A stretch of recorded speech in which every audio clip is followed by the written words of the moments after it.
In a small village, a poor farmer planted a single seed in dry, cracked soil. Everyone laughed. No crops had ever grown there. But day after day, he watered it, spoke to it, and refused to give up. Weeks later, the seed broke through the earth, transforming that barren land into a field of golden grain. People traveled from far away just to see the miracle. That one seed didn't just feed his family. It fed the entire village.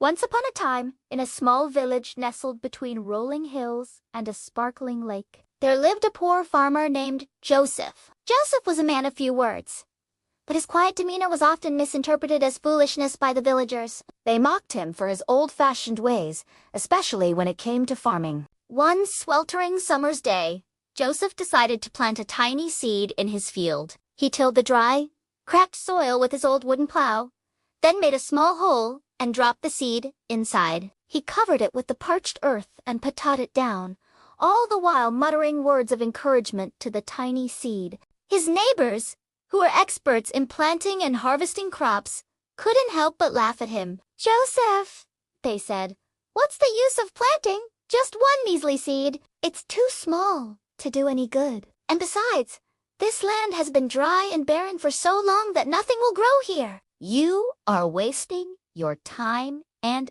energy. But Joseph didn't listen to their taunts. He knew that, even though the land was dry and the seed was small, with God's help and his own hard work, it would produce something great. So he continued watering the tiny seed every day with a bucket from his well. He talked to it, sang to it, and prayed over it, never losing hope that it would sprout and bring forth abundant crops. Days turned into weeks, and still there was no sign of life in the field. The other farmers gloated over Joseph's failed attempt at planting, and many stopped watering their own crops, believing it was pointless to grow anything in such dry conditions.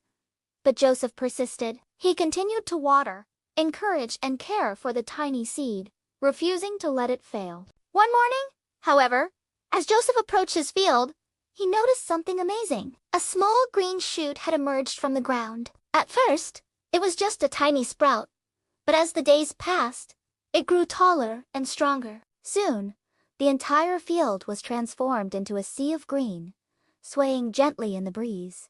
The villagers were astonished to see that what they had all but dismissed as a fool's errand was now the only field in the village with healthy, flourishing crops. As the plants grew, so did the pride in Joseph's heart. He knew that his hard work and unwavering faith had paid off, and not only would he have food to eat, but the entire village could benefit from his harvest. When the crops were ready to be harvested, Joseph invited the whole village to come and pick as much as they needed. The villagers, humbled by Joseph's generosity and amazed by the bountiful harvest, apologized for their harsh words and promised to support him in his future endeavors. From that day on, Joseph became known throughout the land as the man who turned barren soil into a golden field. His story was a reminder to everyone that even when things seem impossible and people laugh at your dreams, you should never give up on what you believe in. Many years passed, and Joseph's fame spread far and wide. People from neighboring villages and towns would come to him for advice on how to overcome obstacles and achieve their goals. And each time,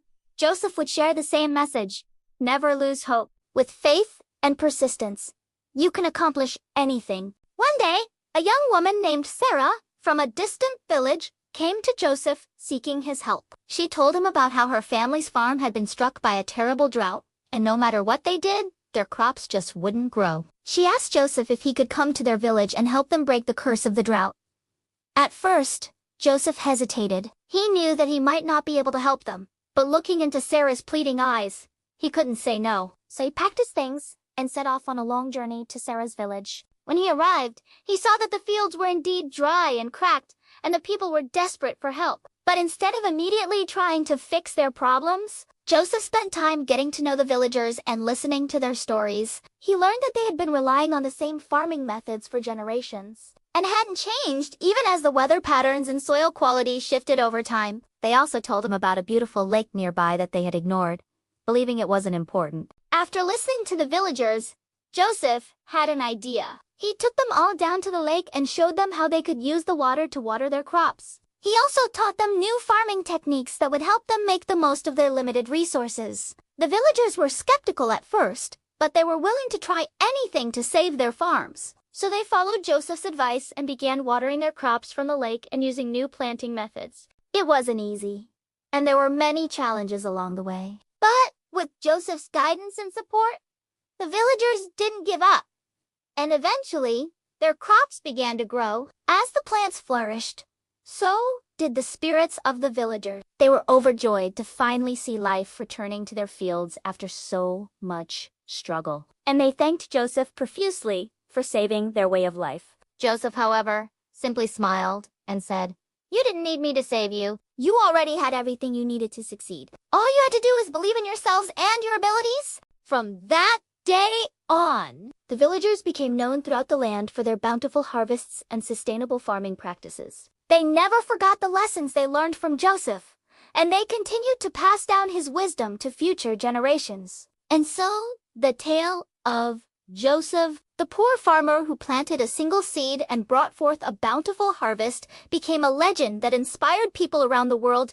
to never give up on their dreams, no matter how challenging the odds may seem. One day, a wealthy merchant from a faraway kingdom heard about Joseph's fame and decided to visit him. He wanted to buy some of Joseph's special seeds, believing they would bring prosperity to his own lands. When the merchant arrived at Joseph's house, he was surprised to see that it was just an ordinary peasant's dwelling. He asked Joseph where his famous field was so he could see it for himself, and Joseph simply pointed to a small patch of land behind his house. The merchant looked at the field and couldn't believe his eyes. It wasn't anything special, and there were no signs of the bountiful harvest he had heard so much about. Disappointed and angry, the merchant demanded to know why Joseph had wasted his time and the merchant's money. Joseph calmly explained that the field wasn't special, and it was just an ordinary piece of land like any other. He told the merchant that he had come to him with an open mind and a willingness to learn, but the merchant had come with preconceived notions and a closed heart.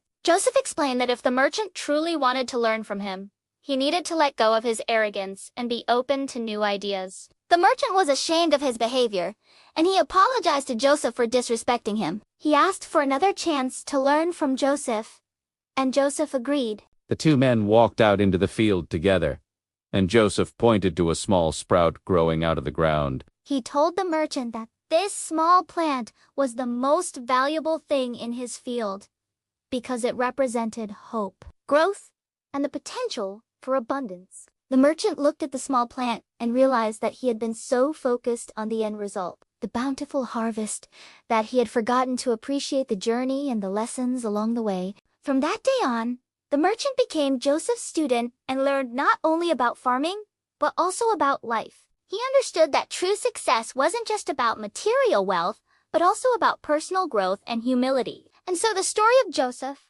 the humble farmer who taught a wealthy merchant the value of simplicity and perseverance, became a beloved tale passed down through generations, reminding people that wisdom can be found in the most unexpected places, and that true wealth comes not from what we possess, but from who we are. He often shared the story of how the wise man had inspired him to keep trying. "Never give up," he would say, "even when things seem impossible. As long as you believe and work hard, miracles can happen." Once again, the farmer was in the center of attention, but this time it was for his intelligence and resource. He had saved the entire village, not just with food, but by showing them that hope and ingenuity could overcome even the toughest challenges. And that's the story of today. The story of the farmer who refused to give up. Now let's think about the moral of the story. Do you remember the first time you planted something? Maybe a small seed in a pot? Did you wait patiently for it to grow? Just like the farmer. Did you water it and sing to it, encouraging it to grow? And what did you do when it didn't grow right away? Did you get discouraged and think it would never grow? Or did you keep trying until it sprouted? Do you remember how you felt when it finally sprouted? Were you happy and proud of yourself for not giving up? And do you remember the first time you faced a challenge that seemed impossible to overcome? Did you feel like giving up?